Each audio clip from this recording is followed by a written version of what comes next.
agradeciendo su sintonía y su preferencia a esta señal de televisión que usted ya conoce. Le tenemos noticias, le tenemos programas de contenido todos los días, todo el día. Canal 23, UHF, también estamos en las principales empresas de cable en todo el país. Vamos a iniciar en este momento el rostro de la noticia. Aquí analizamos los temas más importantes para nosotros los guatemaltecos. El contrabando es uno de estos temas de suma importancia, tanto para el sector empresarial, porque les provoca pérdidas, como para el gobierno central, ya que también los impuestos no llegan a donde deberían. Tenemos hoy dos visiones sobre este tema. Por un lado, la visión empresarial, licenciada Carolina Castellanos, directora ejecutiva de la Cámara de Comercio Guatemalteco Americana. Bienvenida. Gracias, buenas tardes, gracias por la invitación. A usted muchas gracias. Y también la visión del licenciado Julio Rivera Clavería, quien es analista de seguridad, también ha integrado varios gobiernos. Bienvenido, licenciado. Gracias, muy amable, gracias a ustedes. Tenemos 30 minutos entonces para que rápidamente empecemos a abordar esta temática, el contrabando en Guatemala, un problema grande. Podríamos iniciar entonces con la definición y los números del contrabando para Guatemala, licenciada. Okay. Bueno, llamamos contrabando a todo producto que está ingresando al país sin pagar los impuestos correspondientes, aunque fuera solo IVA, y sin conocimiento de las autoridades. Mucho del producto que ingresa al país de esa forma, en una gran parte es falsificado, producto pirateado o falsificado, y también en una gran parte es producto robado en otro país. Por ejemplo, el tema del combustible. El combustible, tenemos 250,000 galones diarios de combustible ingresando al país. Es el tercer participante del mercado. Hay dos empresas formales que pagan sus impuestos, pagan salarios dignos, generan empleos, inversión, comercio, de todo, que se ocupan uno, dos, y el tercer participante en el mercado es el contrabando, o sea, todos esos tambitos que vemos en las carreteras. Licores, por ejemplo, estamos hablando de 1.200.000 litros al año de contrabando de bebidas alcohólicas. Solo en el impuesto específico que paga licores, estamos hablando de una evasión de 3.200.000 quetzales al año. Ese es dinero que no le está ingresando al Estado. Tenemos el arroz, por ejemplo, son 25,000 toneladas métricas al año. Tenemos huevos, donde también el problema con huevos y combustible es que hay subsidio en México, entonces el producto es más barato. Y entonces es una diferencia, por ejemplo, en combustible estamos hablando entre $1 y $2 de diferencia por galón. En huevos estamos hablando entre más o menos un 20% de diferencia en precios. Y resulta que los huevos ocupan el 15%, y contrabandeados, el 15% de participación en el mercado. Eso quiere decir que esa cantidad de huevos no están siendo comprados a todos los avicultores, que no son solo los grandes potentados avicultores que los hay, sino que hay un montón de pequeños que pierden sus empleos, que pierden sus empresas, que pierden su actividad porque no pueden vender el producto, porque no pueden competir en precio con un producto que viene robado o subsidiado de otro lado, que ha entrado sin pagar ni siquiera IVA, entonces tienen la libertad de venderlo más barato. Y cigarrillos es una cosa exorbitantemente alta también. Estamos hablando que es una diferencia de más de 9 quetzales en el precio. Entonces, la gente que fuma todos buscamos cómo comprarlo más barato. Es más o menos el 13 al 15% de la participación del mercado también. Eso obligó, si recordamos el año pasado, al cierre de la única empresa tabacalera que fabricaba en Guatemala. Ahí fueron 1,000 empleos perdidos de un día para el siguiente, 1,000 familias que se quedaron en la calle, bueno, no en la calle porque la empresa, pues como empresa formal que es, pagó todas las prestaciones y de todo, pero 1,000 familias que se quedaron sin empleo de un día para otro, ¿verdad? Entonces, ese es más o menos un poco de los números. Estamos calculando que la defraudación aduanera anual anda por el orden de los 10,000 millones de quetzales. Solo en defraudación aduanera. Ese es dinero que podría ingresar al Estado para múltiples usos. Por supuesto que estamos hablando que sí, que el gobierno que se roba el dinero, que no sé qué, eso es otros 100 pesos, como decimos en buen chapí. Lo importante es que es este dinero que se deja de ingresar y la cantidad de dinero que le deja ingresar a las personas que formalmente están trabajando, pagando sus impuestos, pagando salarios y generando empleos, que son las empresas que llegan a los extremos como esta empresa que tuvo que cerrar operaciones en Guatemala. Gracias. Ahora, licenciado Clavería, desde el punto de vista de seguridad, ¿qué se ha hecho, qué se está haciendo y qué se puede hacer para combatir el contrabando? Pero yo creo que uno de los graves problemas con el tema del contrabando es que son redes criminales que han sido organizadas y que vienen operando desde hace muchos años.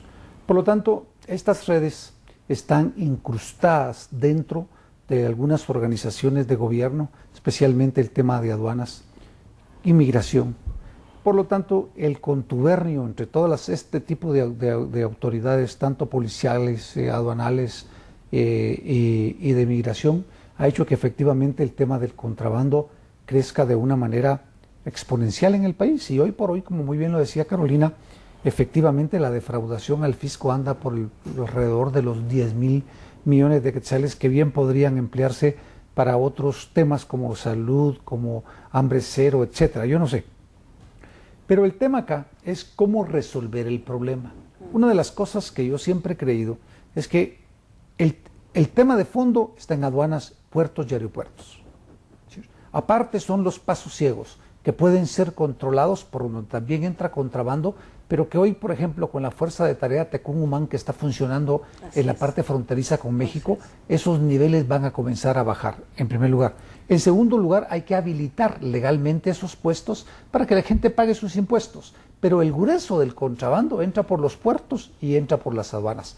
Por lo tanto, ¿qué es lo que hay que hacer? Yo tengo la suerte de conocer al actual intendente de aduanas, a la licenciada Claudia Méndez, y una de las propuestas que yo he oído que ella ha venido haciendo es primero una rotación objetiva y real del personal, para determinar qué personal puede hacer el trabajo apegado a derecho y qué personal está persiguiendo otros objetivos. Pero el segundo tema de fondo son los equipos de intrusión. Es decir, aquí ya no se puede seguir trabajando única y exclusivamente con personal humano. Se necesita equipo tecnológico. Y aquí hay dos variantes. Una es, o la adquiere el gobierno, que yo no estaría de acuerdo de verdad. Yo creo que lo más importante es un leasing o un alquiler de equipo manejado por una empresa seria, responsable, grande, que efectivamente determine qué furgones pueden o no pasar dependiendo del tipo de producto que traen. Porque con eso yo creo que nosotros lograríamos bajar un poco los índices, o bastante los índices del contrabando, en beneficio de que esa plata ingrese al Estado, que de alguna manera sirve para beneficiar a todos los guatemaltecos. ¿Cuáles son, por ejemplo, los mecanismos que usa un contrabandista a una gran escala? Por ejemplo, en el tema de cigarrillos, normalmente este contrabando sale de la India, sale de la China, donde se maquila, se va a Panamá, de Panamá se traslada a Belice y de Belice entra a Guatemala. Y de Guatemala puede trasladarse a México, dependiendo del volumen, del número de furgones que manejen. Por ejemplo, un solo furgón en Guatemala les deja 1 millón de quetzales en ganancia. Un furgón.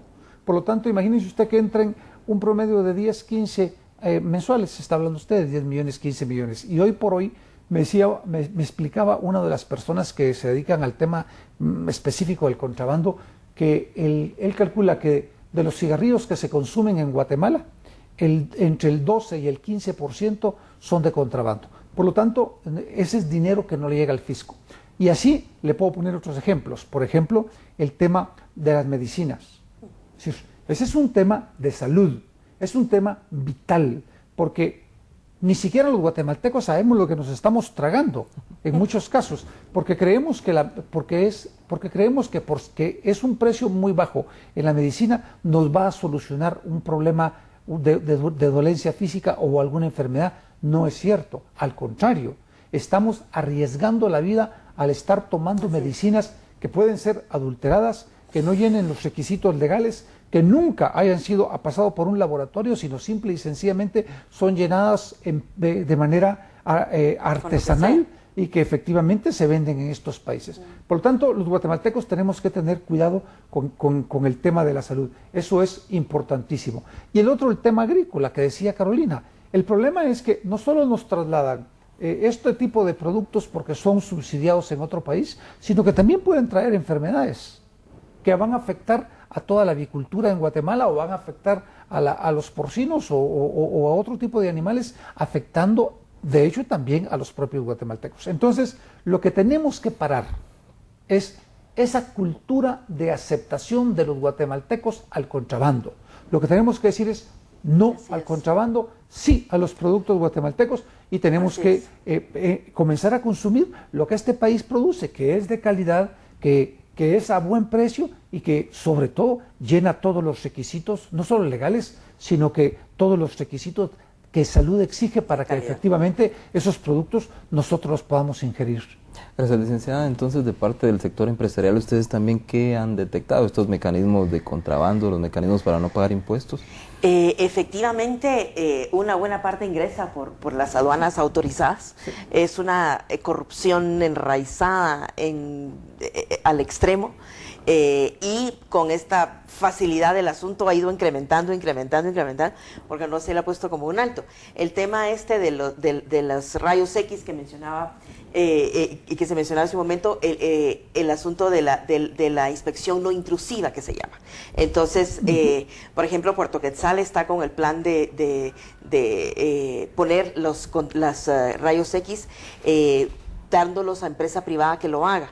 Porque si yo también estaría totalmente opuesta a que lo haga el gobierno. Ya hemos visto todo lo que sucede cuando el gobierno se mete a hacer cosas que no debe. Y entonces, empezando por corrupción, y hay de todo ahí. Entonces, la idea es precisamente eso, y poder detectar, y cuando ya se sabe que si está entrando azúcar, si está entrando cigarros, si está entrando alcohol, ya van a salir en semáforo rojo, de plano, porque son productos de alto riesgo que están pasando, ¿verdad? Nosotros lo que vemos nosotros hemos estado participando como AmCham en la Comisión Nacional de Combate al Contrabando, donde la ahora intendente de aduanas pues estaba a cargo de esa institución. Se han logrado pasos importantes, por lo menos en la estructuración de la comisión, y se logró que haya una contraparte en México, lo lograron ahora, para acciones fronterizas y que vayan definitivamente coordinadas. Sin embargo, hace falta primero institucionalizar a la CONACON, que ya se está trabajando en el asunto, tener una ley que pueda crear la institución, la comisión, y segundo, más plata, para poder hacer muchos más acciones. Con la Fuerza Tecunumán, absolutamente ya vimos un primer efecto de cuando ni siquiera se había anunciado, ellos ya habían salido a hacer una acción, y entre contrabando, drogas, lo que fuera, y entonces una sola acción que agarra lo que sea, ¿verdad? Y el contrabando, por supuesto, que está ahí metido. Hemos visto también que el contrabando está financiando narcotráfico. Ya se ven camiones que pasan llenos a Guatemala y regresan con droga a México, que ya es como usual, así que está financiando narcotráfico. Entonces, si se le mueve la silla al contrabando, estamos también, a su vez, afectando el tema del narcotráfico, porque se les está afectando su fuente de financiamiento. O sea que sí es un asunto de extrema importancia que hay que trabajar, y no queremos seguir viendo empresas que cierren porque ya no aguantan con esa mala competencia desleal. Imagínense el 12-15% de los huevos, de los licores, de los cigarrillos, del azúcar, de todo, del arroz, de pastas, aguas gaseosas, risitos y estas cosas de comida que a todos nos gustan, y todo entrando en contrabando. Entonces, es importante también recordarse que lo de la cultura de no comprar el producto contrabandeado, cuando la gente va al occidente y para que le llenen de combustible con unos galoncitos, que empezando porque es gasolina adúltera y le va a arruinar el carro en poco tiempo, no le va a tardar tanto como si usa combustible legal hecho, está contribuyendo a toda una red de corrupción, a toda una red de contrabando, de crimen organizado, y luego nos quejamos que hay crimen organizado en Guatemala, luego nos quejamos que no se hace, que no se quita, que no se... Pero estamos nosotros también contribuyendo al adquirir este tipo de productos contrabandeados. Y con el tema de salud, con los huevos ya sucedió, venían llenos de salmonela de México y se corrió la bola y entonces el Producto Nacional incrementó sus ventas. Entonces, o sea, la gente sí puede pagar el Producto Nacional. El tema es que ya como es más barato lo voy a comprar. Pero por ahorrarse unos centavos, que todos estamos felices de ahorrarnos unos centavos, estamos contribuyendo al crimen organizado. Gracias a ambos. En este momento vamos a ir a la pausa, pero volvemos de inmediato con este tema, el tema de hoy, el contrabando en Guatemala, esta realidad que estamos viviendo.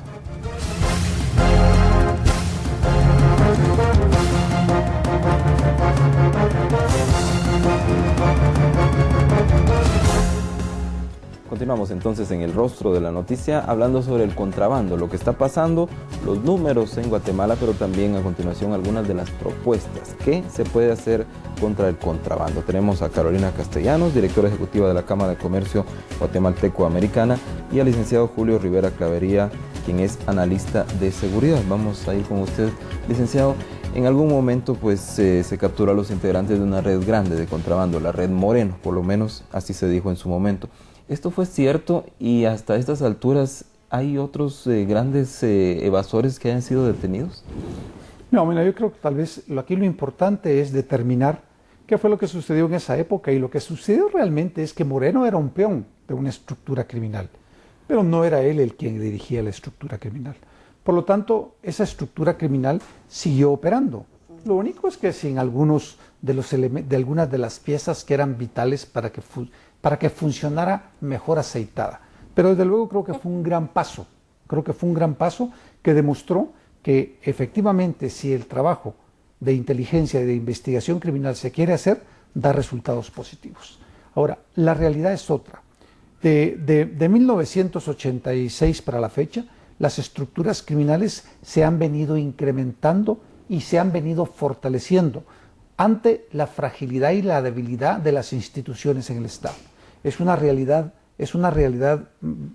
objetiva y cierta que las instituciones como la Policía Nacional tienen graves problemas de redes criminales e internas y están muy debilitadas. El Ministerio Público es una institución que también tiene redes criminales al interno y que también está debilitado, y el organismo judicial por lo mismo. Por lo tanto, el sistema de justicia y el sistema de seguridad del país no está en óptimas condiciones para hacer un trabajo efectivo en materia de investigación criminal y en materia de seguridad. Entonces, ¿qué es lo que hay que hacer? Primero, fortalecer estas instituciones y empezar por algo que es fundamental, investigar al interno las propias instituciones para que la gente que no cumpla con su función, que es el pleno respeto a la ley, vayan saliendo de esas instituciones o vayan siendo puestos a disposición de los tribunales. Y vamos entonces a poder investigar los grupos paralelos que funcionan en instituciones como aduanas.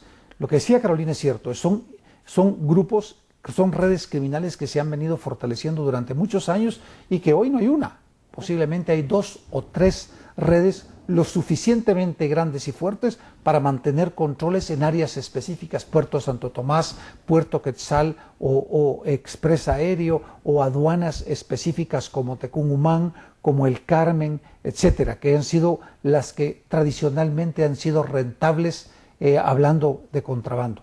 Por lo tanto, yo insisto y vuelvo a plantear la importancia del equipo no intrusivo, que es vital, pero que sea manejado por una empresa transnacional, por una empresa extranjera, que no tenga absolutamente nada que ver con guatemaltecos, y que sea un leasing en el que pueda trabajar conjuntamente con el Ministerio Público, con la Policía Nacional y con el Ejército Nacional en coordinación para brindarle toda la seguridad necesaria y respectiva, y verán ustedes si el contrabando no empieza a decrecer en este país y si las estructuras criminales no empiezan a caer como que está botando usted mangos o aguacates. Gracias, licenciada Castellano. Las propuestas que han hecho ustedes, ¿cuáles son? Cómo no. Uno es tener una fuerza de tarea permanente. Digamos, ahora que ya se tiene esta fuerza de tarea de Tecunumán, si bien no está específicamente para contrabando, en las acciones que ellos han hecho también capturan producto de contrabando. Entonces, digamos que eso ya se tiene. El fortalecimiento de la CONACON, de la Comisión Nacional de Contrabando, también una fiscalía especial del Ministerio Público, específicamente para tratar el tema de contrabando, porque entonces esta gente se le capacita y conoce hasta las entrañas del contrabando y tiene mucho más capacidad de actuar. Es importantísimo también legislar en el sentido de que todo el producto de contrabando se destruya. Hemos llegado al extremo que el producto de contrabando pues se incauta y qué sé yo, y lo ponen a la venta. Es el mismo contrabandista que está, le da la vuelta y lo compra, pues. O sea, no estamos, en vez de resolver, estamos ayudando al contrabandista a hacer negocio, ¿verdad? Entonces, eso no puede ser. Hay que destruir absolutamente. Sí que son alimentos, sí, pero es que aquí estamos tratando un problema mayor, que es un problema de crimen organizado, narcotráfico y en muchos países hasta de terrorismo. O sea, aquí ya no es de que estoy destruyendo azúcar o huevos, estoy atacando un problema mayor. Acciones regionales. Es fundamental trabajar el tema de contrabando en coordinación con México, con Belice y con toda Centroamérica, llegando hasta Panamá, porque la mayor parte de contrabando está pasando por Panamá, sino casi el 100% está pasando por Panamá. Esa ampliación del canal es ampliación de la oportunidad de pasar más contrabando. La ampliación del canal es lo mejor que ha pasado en mucho tiempo, pero también en Panamá hay mucha carencia de controles. Todo el contrabando pasa por ahí y pasa por toda la región o pasa para Belice y llega a Guatemala. Es imprescindible acciones conjuntas con toda la región, porque por más que en Guatemala hagamos y volvamos, tenemos que tapar las entradas y eso tiene que ser con todos nuestros vecinos, ¿verdad? Por supuesto que las acciones de coordinación entre sector privado y público ya se tiene en la CONACON, por lo menos podemos llegar a platicar sector privado y público, porque muchas de nuestras empresas conocen más o menos por dónde está la cosa, ¿verdad? Y o han visto, saben dónde se vende, cómo se tienen muchas empresas, especialmente las multinacionales, tienen toda la logística, tienen gente específicamente para el tema, ¿verdad? Así que esas serían algunas de nuestras propuestas, algunas, como le digo, pues ya se están haciendo, otras que falta por hacer, pero sí, importantísimo también esa concientización a toda la población de Guatemala que no compre producto contrabandeado, que todos queremos ahorrar plata, por supuesto que todos queremos ahorrar plata, todos vivimos y trabajamos para vivir y lo que fuera, pero nos quejamos que no hay empleo, nos quejamos que el gobierno no hace nada, nos quejamos, pero compramos producto de contrabando y estamos contribuyendo a la economía informal, porque todo se vende en economía informal, en la calle, lo que fuera. Estamos contribuyendo a que haya menos ingresos, que nos suban los impuestos, porque el gobierno no tiene suficientes ingresos. Entonces, como que la cosa da la vuelta y hay que romper ese círculo vicioso y una de las formas es dejar de comprar producto contrabandeado. Gracias. Mientras todas estas propuestas avanzan, ¿cómo debe ser una fuerza de tarea contra el contrabando? Mire, nosotros teníamos, cuando su servidor estaba en el Ministerio de Gobernación, teníamos una fuerza de tarea que estaba integrada primero por un representante de la Fiscalía General de la Nación, que era un fiscal general. En segundo lugar, yo tenía un director para el manejo de la fuerza de tarea, que no era policía, que era un hombre capacitado en técnicas policiales y de investigación criminal, que era el que se hacía cargo después. Teníamos representantes de la Dirección de Inteligencia Civil, de la Dirección de Inteligencia Militar, y teníamos representantes de la investigación, de la Jefatura Operativa y de Investigación Criminal de la Policía Nacional. Ellos integraban básicamente eso. A eso se sumaba personal de SAT, que tenían ellos designados ya para ese trabajo, y algunas otras personas que colaboraban, especialmente empresarios, a través de CONACON con nosotros. Con toda la base de la información que se iba recolectando, nosotros podíamos ir haciendo algunos operativos. Lo que sucedía es que este tema es tan grande que no dio tiempo todavía a afinar bien la fuerza de tarea en Guatemala, en la capital. Pero yo sí creo que si se sigue el mismo modelo, si se implementa coordinadamente ese esfuerzo, creo que los resultados pueden ser muy satisfactorios. Y Carolina decía algo que es fundamental. Miren, lo que los guatemaltecos tenemos que entender es que en la medida que se incremente en contrabando, en esa misma medida se pierde plazas de trabajo. Y por lo tanto, el contrabando al contrario de lo que la gente cree, que es un beneficio, lo que hace es daño a los ciudadanos honrados y trabajadores que tienen un puesto de trabajo, porque lo pueden perder en cualquier momento por los niveles de contrabando que se suceden en Guatemala. Eso es fundamental tenerlo claro. El contrabando es efectivamente una pieza más de la criminalidad organizada. Es parte fundamental en el tema de la narcoactividad y forma parte para el trasiego de armas, para la trata de personas, el tráfico de migrantes y especialmente el narcotráfico. Por lo tanto, el contrabando es, como quien dice, la base fundamental para que efectivamente se pueda desarrollar con mucho mayor fortaleza la criminalidad organizada. Tenemos un minuto para concluir. Sus consideraciones finales, licenciado, desde el aspecto de seguridad. Yo vuelvo a insistirle, lo más importante es la salud de los guatemaltecos, lo más importante es mantener las plazas de trabajo de los guatemaltecos. Por lo tanto, es vital e importante que los guatemaltecos no compremos contrabando. Digamos no al contrabando, porque esto beneficia a todos los guatemaltecos en general. Gracias. 30 segundos para sus consideraciones finales. Apoyar lo que dice Julio, absolutamente, y continuar en el trabajo que se ha iniciado en esta coordinación por medio de la CONACON y de cualquier otra instancia, y que de verdad se vuelva ya una política de Estado para que realmente todo el Estado pueda participar en esto y detenerlo vía coordinación, cooperación y todo lo demás. Eso es fundamental para el desarrollo de Guatemala. Gracias entonces a ambos por estar con nosotros y compartir estos criterios que, si bien son desde dos puntos de vista, pues confluyen en una necesidad de combatir el contrabando. Como siempre, agradeciendo su preferencia y su sintonía, le invito a quedarse aquí. Aquí vienen noticias y vienen programas de interés para usted.